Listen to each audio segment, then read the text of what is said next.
am back with our chapter 3 that is business environment. Business environment को समझने के पहले सबसे पहले हम ये समझ लेते हैं कि एनवायरनमेंट क्या होता है. एनवायरनमेंट क्या है? हमारे आसपास की सराउंडिंग्स, हमारे आसपास का एटमॉस्फेयर. एटमॉस्फेयर में क्या क्या इंक्लूडेड है?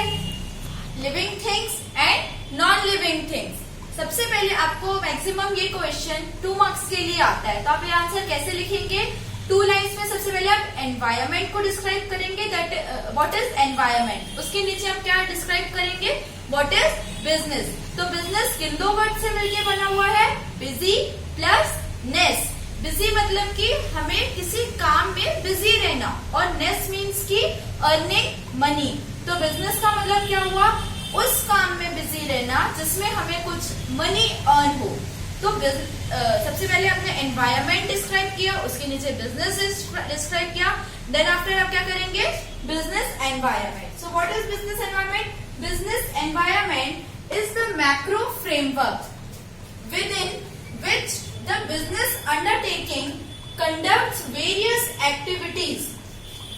Various activities से क्या समझते हैं हम?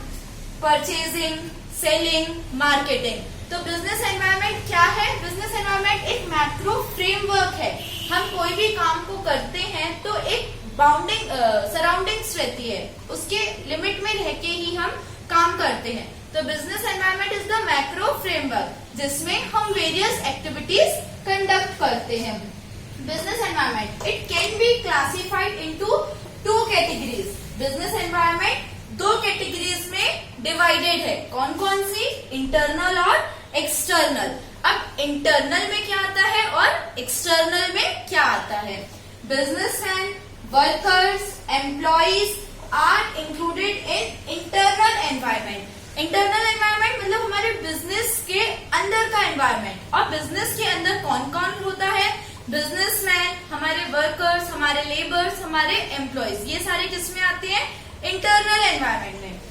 Competitors, suppliers, customers are included in external environment. External environment means कि हमारे बिजनेस के बाहर का एनवायरनमेंट. तो उसमें कौन कौन आते हैं? हमारे कस्टमर्स, सप्लायर्स, कॉम्पिटिटर्स. ये सारे किसमें आते हैं? एक्सटर्नल एनवायरनमेंट में. नेक्स्ट हम देखेंगे इसके importance. The first importance of business environment is early opportunity. हमारा business environment पे हमारे various types of opportunities depend करती है, मतलब कि मौके काम करने के लिए. Next is various information.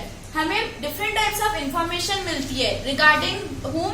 Regarding quantity, quality and XYZ. Helpful in management. हमारा बिजनेस एनवायरनमेंट किस में भी हेल्पफुल होता है? हमारे मैनेजमेंट में भी हेल्पफुल होता है, क्योंकि हमारा जिस टाइप का बिजनेस एनवायरनमेंट होगा हमारा वैसा ही मैनेजमेंट होगा. Next is image building. हमारे बिजनेस एनवायरनमेंट पे हमारी इमेज डिपेंड करती है. अगर हमारा एनवायरनमेंट अच्छा है, हमारे आसपास के कॉम्पिटिटर्स, सप्लायर्स, प्रोड्यूसर्स अच्छे हैं, तो हमारे यहाँ का बिजनेस भी अच्छा वर्क होगा, तो हमारी इमेज अच्छी बनेगी. बट लेकिन अगर हमारे यहाँ का एनवायरनमेंट अच्छा नहीं है तो हमारे बिजनेस की जो इमेज है वो भी अच्छी नहीं बनेगी. Next is continuous guidance. Business environment से various types of suppliers, competitors, buyers आते हैं, तो उससे हमें क्या मिलता है? कंटिन्यूअस गाइडेंस मिलता जाता है कि हमें अभी तक हमने कैसा काम किया है, इन फ्यूचर हमें कैसा काम करना है, या अगर हमें प्रॉफिट हुआ है तो किन वजह से हुआ है, लॉस हुआ है तो किन वजह से हुआ है. तो बिजनेस एनवायरनमेंट में हमारा क्या डिपेंड करता है? Continuous guidance. Next is basis of strategy. Strategy क्या होती है कि अगर मेरा कोई बिजनेस है और मेरे सामने वाला कोई एक कॉम्पिटिटर है, उसका भी बिजनेस है, उसके बिजनेस से compete करने के लिए जो मैं मेरी कुछ पॉलिसीज बनाऊंगी, these are known as strategies. Policies क्या होती है? जो हम खुद बनाते हैं हमारे बिजनेस के लिए, बट किसी और कॉम्पिटिटर के बिजनेस को ध्यान में रखते हुए जो हम पॉलिसीज फ्रेम करते हैं वो नाम किस में कन्वर्ट हो जाता है? स्ट्रेटेजी में. तो business environment basis of strategy. Business environment क्या है? हमारा स्ट्रेटेजी का भी एक बेस है. नेक्स्ट हम देखेंगे अब इसके कुछ dimensions. Now these are the various dimensions of business environment. Students, ये टॉपिक उतना कुछ इम्पोर्टेंट नहीं है, बट हमारे सिलेबस में है, इसलिए हम इसे शॉर्ट में पढ़ लेंगे। डायमेंशंस मतलब कि एनवायरनमेंट को हम किस किस पार्ट्स में डिवाइड कर सकते हैं, कैसे कैसे स्टडी कर सकते हैं। सबसे फर्स्ट क्या है? Economic environment. इकोनॉमिक एनवायरनमेंट में क्या आता है? नेचर, कैपिटल, फाइनेंस, मतलब कि हमारे मनी से रिलेटेड जो भी हम करते हैं, तो हम ट्रांजेक्शन करते हैं, उसको हम क्या बोलते हैं? Economic environment. Next is social environment. Social environment में क्या आता है? हमारे बिजनेस का साइज, वहाँ के लोगों के लाइफस्टाइल्स, वहाँ के कल्चर, ये सारे क्या किसमें आते हैं? सोशल एनवायरनमेंट में। Next is political. Political system, हमारे यहाँ की राजनीति, हमारे यहाँ का पॉलिटिकल सिस्टम कैसा है, वो सारी चीजें किसमें कवर होंगी? पॉलिटिकल एनवायरनमेंट में, कि हमारे बिजनेस का पॉलिटिकल एनवायरनमेंट कैसा है। Next is legal environment. Legal environment में क्या आएगा? वेरियस एक्ट, जो rules regulations, for example consumer protection act, MRTP act, ये सारे एक्ट किसमें आते हैं? हमारे लीगल एनवायरनमेंट में। Next is physical environment. उसमें क्या आएगा? एनर्जी, सॉइल, वाटर, हमारे बिजनेस के आसपास का जो एटमॉस्फेयर है, जो सराउंडिंग्स है, वहाँ पे सॉइल की क्वांटिटी कैसी है, वाटर की क्वांटिटी कैसी है, तो ये सारी चीजें किसमें आएंगी? फिजिकल एनवायरनमेंट में, जो हमारे बिजनेस के लिए इम्पोर्टेंट है। Next is cultural environment. Cultural environment में क्या आएगा? ट्रेडिशंस, कस्टम्स, वहाँ के लोगों के ट्रेडिशंस कैसे हैं, वहाँ के लोगों का कस्टम, कल्चर, रहन सहन का तरीका कैसा है, कल्चरल एक्टिविटीज कैसी हैं। Next is international environment. International environment में क्या आता है? Export, import and re export. Export मतलब कि हमारे यहाँ से चीजें फॉरेन कंट्रीज में जाना, इम्पोर्ट मीन्स की वहां से चीजें हमारे कंट्री में आना, री एक्सपोर्ट मीन्स की एक जगह से मंगवा के दूसरी जगह भेजना। तो ये सारे क्या थे? हमारे बिजनेस एनवायरनमेंट के डायमेंशंस। अब हम देखेंगे कुछ economic reforms. Economic reforms. Economic reforms क्या होता है? Economic reform refers to those measures. Economic reform refers to those measures introduced by the government of India from 1991. वो इकोनॉमिक मेजर्स जो इंडियन गवर्नमेंट ने इंट्रोड्यूस किए थे, कब? From 1991, with a view to improve the competitiveness and profitability of Indian economy. जो हमारी Indian economy है, उसमें जो भी प्रॉफिटेबिलिटी रेशो है, या अपने अकाउंट्स में स्टडी किया होगा या आप करेंगे, तो प्रॉफिटेबिलिटी रेशो और जो कंपटीशन है, कॉम्पिटिटिवनेस को इंक्रीज करने के लिए, एफिशिएंसी लाने के लिए क्या किया था? कुछ इकोनॉमिक रिफॉर्म्स इंट्रोड्यूस किए थे फ्रॉम 1991। अब हम देखेंगे इसके फीचर्स। बिजनेस एनवायरनमेंट के वेरियस फीचर्स क्या है? सबसे फर्स्ट, लिबरलाइजेशन। लिबरलाइजेशन का मीनिंग क्या है? Means removing unnecessary trade restrictions and making the economy more competitive.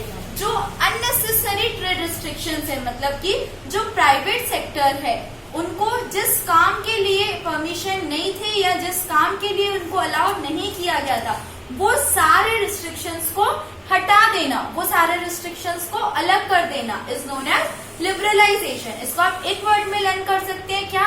Removing unnecessary trade restrictions. इसके कुछ मेजर्स हैं, वो क्या क्या है? सबसे first measure, increase in production capacity. जो प्राइवेट सेक्टर बिजनेस था, उनको सबसे पहले क्या था कि कोई भी चीज प्रोड्यूस करने के लिए फ्रीडम नहीं थी, कि उनको एक लिमिट बताई गई थी कि आप इतना ही अमाउंट या इतना ही क्वांटिटी प्रोड्यूस कर सकते हैं। तो इसमें क्या हुआ? लिबरलाइजेशन में अब ये सारी चीजें हट गई। They are free to produce more and more quantity. सबसे फर्स्ट है increase in production capacity and next is freedom of production. कि सबसे पहले उनको ये चीज नहीं कही गई थी, इस पे उनके ऊपर रिस्ट्रिक्शंस लगाए गए थे कि ये काम पब्लिक सेक्टर का है, बट अब ये काम प्राइवेट सेक्टर भी कर सकता है। तो ये क्या कहलाता है? Liberalisation, removing unnecessary trade restrictions. Next is privatisation. Next is privatisation. Privatisation का मीनिंग क्या है? Privatisation is to allow the private sector to run and manage industries and to minimize the reservation made for public sector. Privatization means क्या है कि वो area जो reserved था किनके लिए, पब्लिक सेक्टर अंडरटेकिंग्स के लिए, अब उनको प्राइवेट सेक्टर अंडरटेकिंग्स को सौंपना।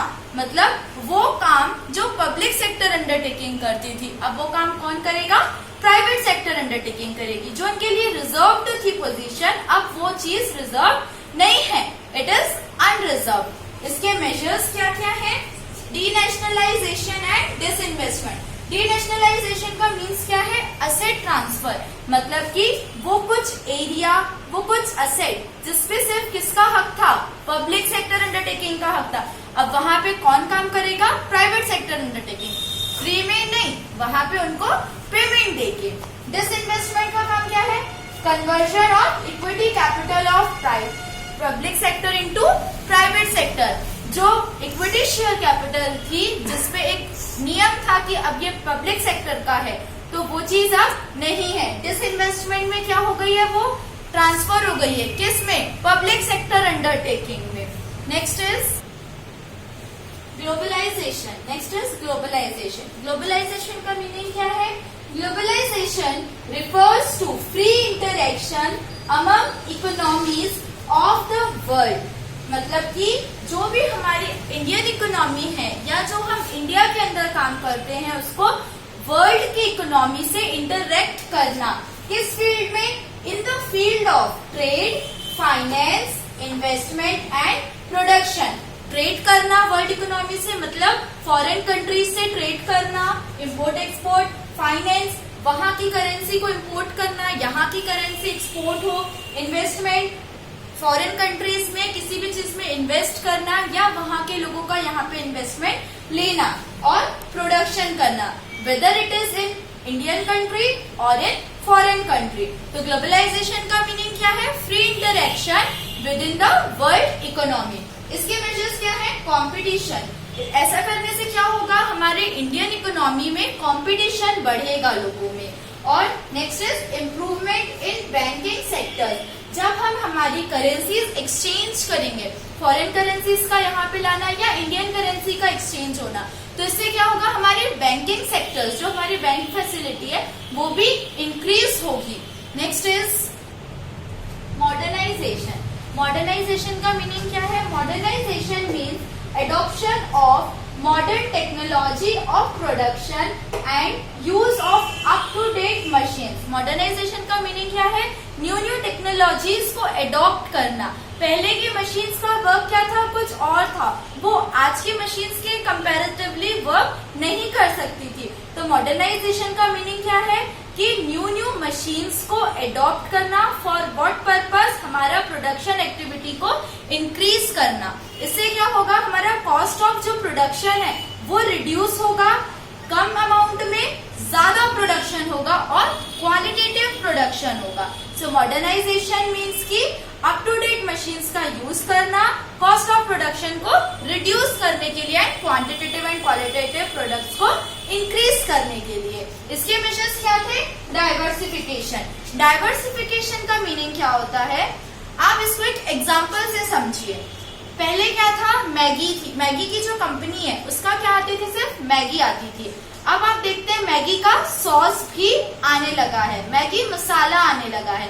तो डाइवर्सिफिकेशन का मीनिंग होता है कि एक ही नाम से एक ही प्रोडक्ट को बनाते बनाते उससे रिलेटेड 2-3 और प्रोडक्ट्स को बनाना। जैसे मैगी है या नूडल्स है, सॉस हो गया, मैगी मसाला हो गया, ये सारे प्रोडक्ट्स क्या हैं, एक दूसरे से कनेक्टेड हैं, but they are different in their nature and their taste, but connected to each other. It is called diversification. Next measure क्या है, इम्प्रूवमेंट इन प्रोडक्शन कैपेसिटी। पहले की जो मशीन्स हुआ करती थी उनकी प्रोडक्शन कैपेसिटी इतनी अच्छी नहीं हुआ करती थी, बट मॉडर्नाइजेशन को अडॉप्ट करने के बाद अब की जो मशीन्स है उनकी प्रोडक्शन कैपेसिटी भी क्या है, काफी अच्छी हो गई है। तो इससे क्या होगा, हमारा वर्क करने की एफिशिएंसी भी इंक्रीज होगी। तो अभी तक हमने जितना देखा ये सारे क्या थे, फीचर्स थे, किसके, इकोनॉमिक रिफॉर्म्स के।